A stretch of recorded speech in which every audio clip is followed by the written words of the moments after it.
He was born in an obscure village, the child of a peasant woman.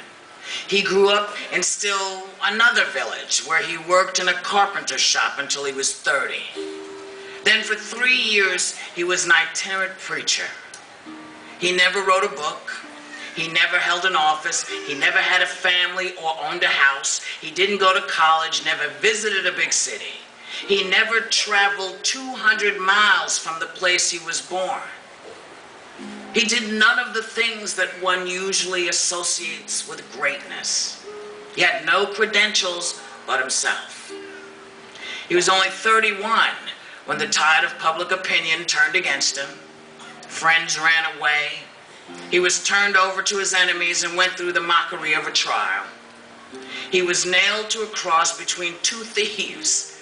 While he was dying, his executioners gambled for his clothing, the only property he had on earth. When he was dead, he was laid in a borrowed grave through the pity of a friend. More than 20 centuries have come and gone, and today he is considered by many to be the central figure of the human race and the leader of mankind's progress.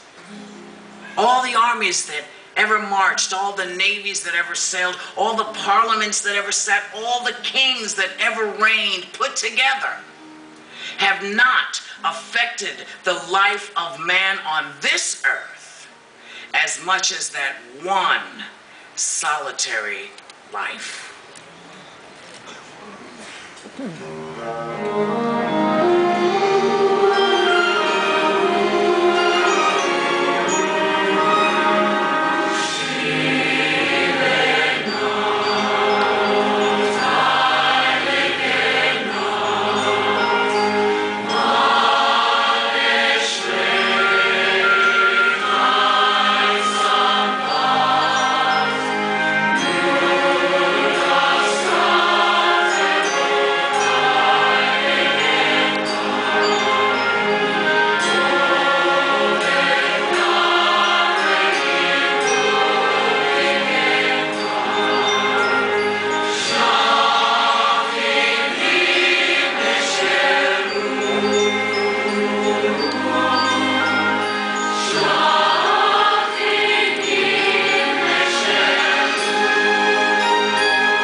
Hundreds of years have passed, we still celebrate the birth of the baby in Bethlehem.